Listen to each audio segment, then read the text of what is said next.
어젯밤 이 공연 여러 가지 얘기들을 남겼는데요. 한겨레 신문 6면으로 가볼까요? 네, 현송월 강릉에 나타나지 않았는데요. 어제 국립극장에서 열린 공연에서는 무대에 올라서 깜짝 노래를 불렀습니다. 공연 끝난 뒤에는 이렇게 남북 가수들이 호응을 했는데요. 네, 소녀시대 서현 씨네요. 자, 어제 모습이 어땠는지 먼저 현송월 단장 무대에 올라서 이렇게 얘기했거든요. 목소리 잠시 들어보시죠.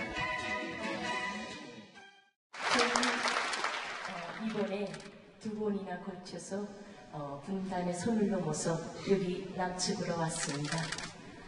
오가면서 보니까 너무도 지척인 평양과 서울인데 너무도 먼 곳에 온 것처럼 이렇게 느껴지는 현실이 정말 안타깝습니다.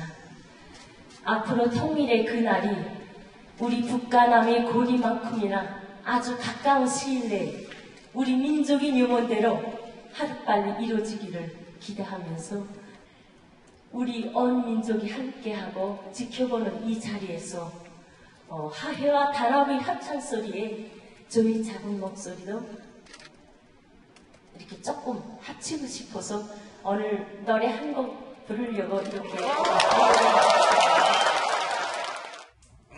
현송월 단장의 경우는요, 강릉에서는 강릉아트센터 공연할 때는 올라오지 않았는데 어제 공연에서는 또 깜짝 등장을 해서 잠시 뒤 노래도 들려드릴 텐데요. 좀 달랐어요? 네, 강릉 공연에 비해서 서울 공연이 좀 달라진 점 몇 개가 있었는데 그중에 또 한 가지 이벤트가 바로 이 현송월 단장이 직접 마이크를 잡고 노래를 부르는 이런 장면이었습니다.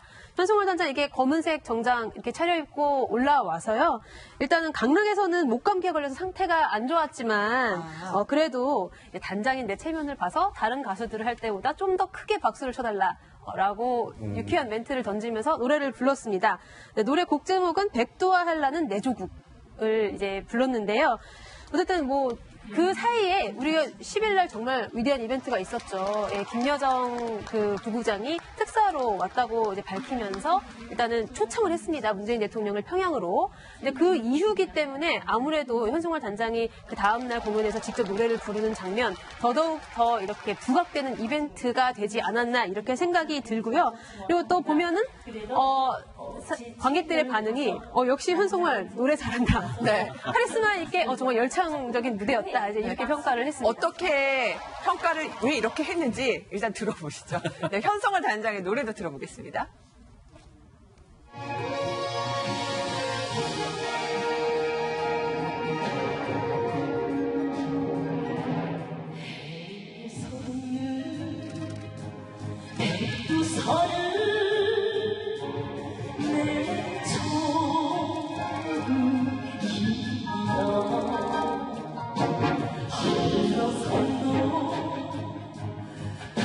네, 지금 현송월 단장의 노래 백두와 한라는 내 조국. 그런데 북한식 표기는 백두와 한나라고 하더라고요. 예, 네. 이제 백두와 한나를 이제 내 조국이라고 이야기하는 것은 북한에서 이제 이른바 조국 통일을 이야기할 때 가장 상징적으로 백두산과 한라산을 이야기하는데 북에서는 이제 한자 표현 그대로 한나라고 이야기를 합니다. 우리는 이제 그걸 우리식의 발음 법칙에 따라 한나로 읽는 뿐이죠. 그러니까 그 백두 한나라고 하는 북한에서 바라보는 한반도 통일의 상징성을 가진 노래를 현송월 단장이 지금 혼자 부르고 있는 것 같고요.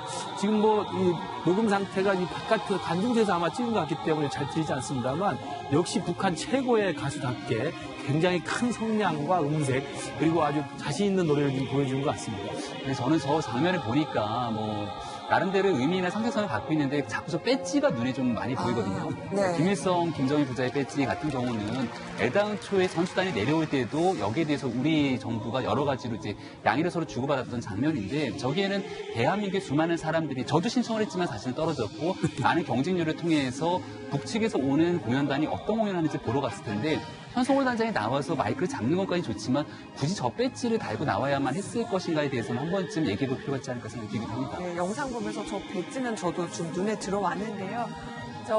현송월 단장이 거의 이제 후반부에 올라온 것으로 알려져 있는데 박미혁 차장 보니까는 앙콜 외친 분이 계세요. 조명균 통일부 장관이 이제 끝나고 나서 일어서서 계속 앙콜을 한 3차례 정도 외쳤다고 해요. 그러다 보니까는 김여정이 이렇게 쳐다보면서 웃으면서 이렇게 됐는데 역시 뭐 현장에서 직접 만들었기 때문에 현성월이 얼마나 잘했는지 모르겠으나 이렇게 화면을 보니까 카리스마가 느껴지긴 합니다. 그래서 강릉 공연 때는 뭐 부르지 않았는데 아무래도 문재인 대통령 부부 내외와 그다음에 김여정하고 김영남 위원장까지 있다 보니까 본인이 안 나올 수 없지 않았을까라는 생각이 좀 듭니다. 그래서 거의 마지막 무대에서 나와서 마지막으로 이제 노래를 하고 이렇게 열창을 하는 모습입니다. 네, 그런데 김의식 교수님 저 궁금한 것이 북한 가셨을 때 네. 공연을 보신 적은 있으십니까? 있었죠. 네. 그러면은 이제 우리나라는 정말 잘하면은 앙콜하고 굉장히 많이 외치는데 북한에서도 이렇게 앙코르라는 말을 안 쓸 것 같긴 한데 이렇게 이런 경우가 있나요? 앙코를 거의 안 하죠. 안 하고 다시 하라고. 다시 하라고. 다시 하라고가. 북에서 이제 제가 북에 갔을 때 네. 본 공연들은 북측이 만들어 놓은 마련한 프로그램을 이제 저희들이 보기 때문에 네. 우리가 무슨 중심이어서 앙콜 한다고 다시 하고 이러지는 않고요. 네. 근데 이제 공연이 끝난 다음에 들어가려고 할 때 저희들이 일어나서 기립박수를 치면서 계속 네. 하면 한국 더 불러서 준비한 건 있습니다. 아. 그래서 그렇군요. 우리도 마찬가지로 커튼콜 올라가기 전에 마지막 하듯이 근데 앙코르란 말은 안 쓸 거고 다른 말은 없나요? 북쪽에서는 안 쓰는 것 같습니다. 근데 우리는 이제 앙콜 문화에 익숙한 건데 네. 아마 그렇기 때문에 김여정도 어제 좀 신기한 듯 바라본 게 아닌가 싶고요. 네. 저게 아마 공연 후반부에 나와서 현성월 단장의 독창 그리고 마지막 우리에서 오는 통일을 남녀가 여기 남북 가서 같이 부르는 것으로 아마 정리를 하면서 여전히 북한에서는 이번에 예술단 공연을 평창 올림픽에 환영한다는 의미보다는 한반도에서 남북관계 개선, 그다음에 통일의 어떤 정당성을 강조하려는 의미로 정리를 마무리한 것 같습니다. 네. 자, 이런 가운데 현송월 단장의 어떤 무대에 올라간 것도 눈에 끌었지만 오늘 보니까요, 제가 방송 직전까지 누리꾼, 그러니까 검색어 1위는 이분이었어요. 어제 깜짝 등장한 분은 바로 소녀시대의 서현 씨였는데요. 같이 우리의 소원은 통일, 같이 노래를 불렀습니다. 북한 가수와 어떤 모습이었는지 그 목소리도 듣고 얘기 이어가겠습니다.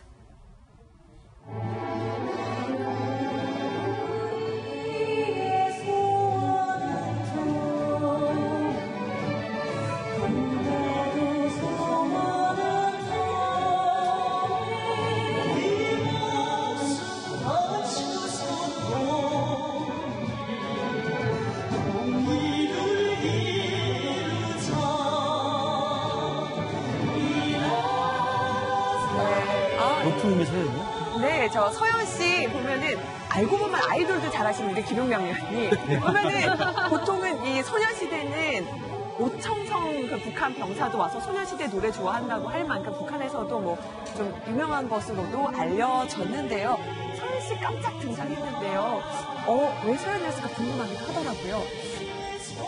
소녀시대 주로 보컬을 담당하는 멤버 아닌가요? 네, 그러니까 맞습니다. 노래를 가장 잘하는 멤버. 혜연 씨랑 저기 서현 씨가 많이 노래도 하고 또 제가 알기로는 서현 양이 그 뮤지컬이나 이런 것들도 많이 해서 그 무대 퍼포먼스로 뛰어난 것으로 알고 있습니다만 저는 왜 콕 집어서 서현인가 했는데 네. 노래를 잘한다는 이유로. 노래도 잘 하고요. 그런데 김근식 교수님 보면은 그 한국 가수 그리고 북한 가수 노래하는 스타일도 좀 굉장히 그렇죠. 다르게 느껴지네요. 북한의 노래 공연하는 스타일은 굉장히 좀 장중하고 엄숙하고 비장한 분위기가 주류입니다. 그러니까 북에 가서 공연을 볼 때도 마찬가지예요. 왜냐하면 그들의 주로 노래 주제는 통일, 혁명, 건설 이런 거거든요. 그다음에 뭐 당을 위한 거기 때문에 주로 이제 노래가 굉장히 깔리는 부분이 쫙 밑으로 깔리는 느낌이 있다고 한다면 지금 서현 씨 목소리도 그렇고 뭐 노래 화법도 창법도 그렇습니다. 우리는 경쾌하잖아요. 경쾌하고 명랑하고 밝고 좀 빠른 스타일을 우리가 익숙하기 때문에 아마 남북의 여성 가수들이 같이 부른 겁니다만 역시 북은 북대로 남은 남대로 각자만의 어떤 색깔을 잘 드러낸 것 같습니다. 그러니까 JYP 박진영 씨의 네. 설명에 따르면 그런 네. 거죠. 발성법과 네. 끄듬 처리 이런 게 네. 북한은 약간 올드한 거고 그렇죠. 네. 저희는 저희 신세대 창법으로 하기 때문에 굉장히 차이가 나는 거죠. 갑자기 무슨 순반 고기반이죠. 공기반 이런 공기반, 네. 공기. 소리반이라고 소리반, 하죠. 네. 그래서 조금 다른, 창법은 다르지만 손을 꼭 붙잡고 같이 우리의 소원 통일, 이 노래를 부르는 모습을 저희가 지금 볼 수 있었는데, 걸그룹, 정말 뭐, 한국 걸그룹과 북한 공연 같이 하면 좋겠다라고 최문순 지사가 인터뷰에서 얘기했던 게 기억이 나는데요. 결국은 또 현실화 됐네요.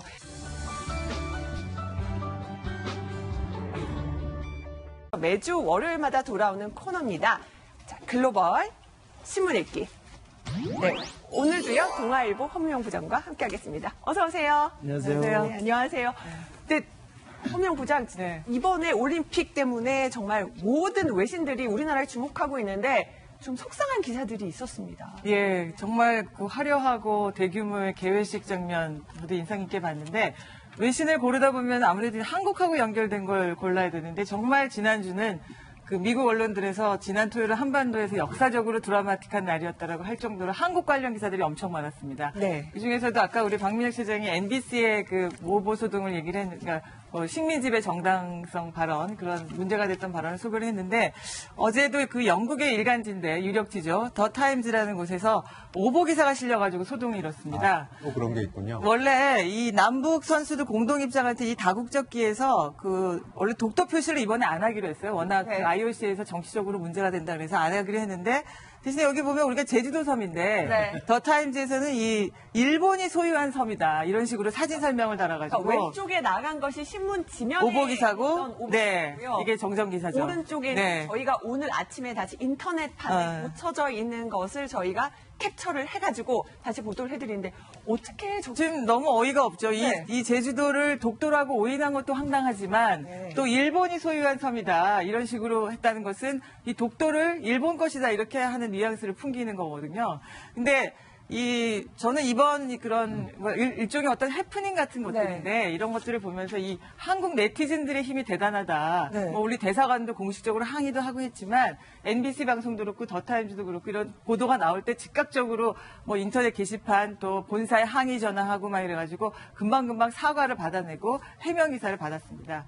네, 그렇군요. 근데 더 타임즈 같으면 상당히 유력한 일간지인데 저런 어처구니 없는 그 팩트가 아닌 부분을 이렇게 쓸 수 있을 정도로 그 안에서 내부 체킹이 안 되나요? 그래서 저도 이게 두 가지 점에서 좀 아쉬운 대목이 있는데 여기 본사에서는 이 평창을 취재하던 그 취재 기자가 잘못 쓴 거다. 또 취재 기자는 본사에서 잘못한 거다. 이런 식의 핑퐁 게임을 하고 있는데 네. 저는 뭐 일부러 오보를 했다고 생각하지는 않습니다. 그리고 오보라는 건 뭐 언론사에서 있을 수도 있고 다만 이제 정정을 했고 사과를 했는데 문제는 아직도 우리가 어떤 국제 무대에서 한국에 대한 한국에 대한 지식이나 정보가 많이 떨어지는구나. 사실 외국 나가서 일본하고 좀 비교를 해보면 일본은 정말 역사도 길고 특히 독도 문제에서 엄청난 힘과 자본으로 이 독도를 홍보하거든요.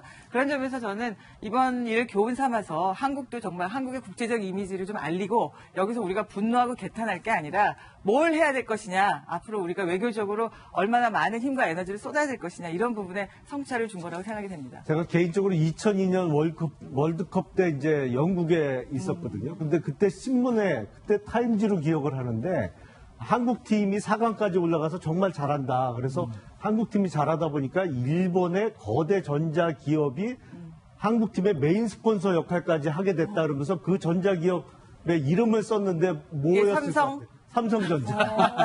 내가 그 기사를 보면서 정말 허탈하더라고요. 한두 번이 아니군요, 정말. 근데 이번에 저는 좀 재미있었던 게 이 일본의 오보 사건 관련해서 어떻든 이런 외신들을 보면은 밖에서 보는 한국 또 한국에서 보는 한국의 어떤 거리감 같은 걸 느낄 수가 있는데 이 오보는 아니었지만 아까 우리 얘기했던 김여정에 대한 기사도 외신에서 굉장히 많이 크게 다루고 있어요. 이 기사인데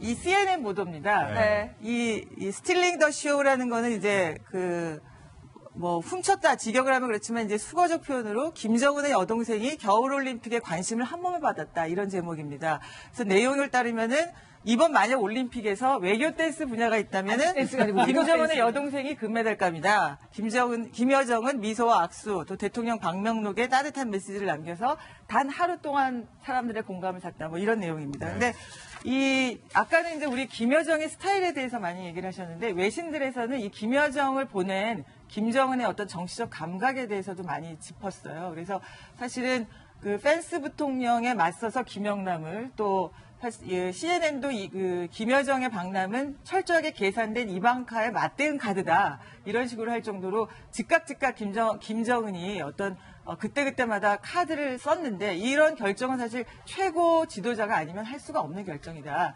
이 결과적으로 지금 개회식의 이런 전 세계 이목을 북한에 집중을 시키고 김여정을 어떤 이렇게 체제의 그 얼굴로서 흥행 한마디로 성공한 것은 굉장히 김정은이 고도의 정치감각을 가졌다고 할 수밖에 없다.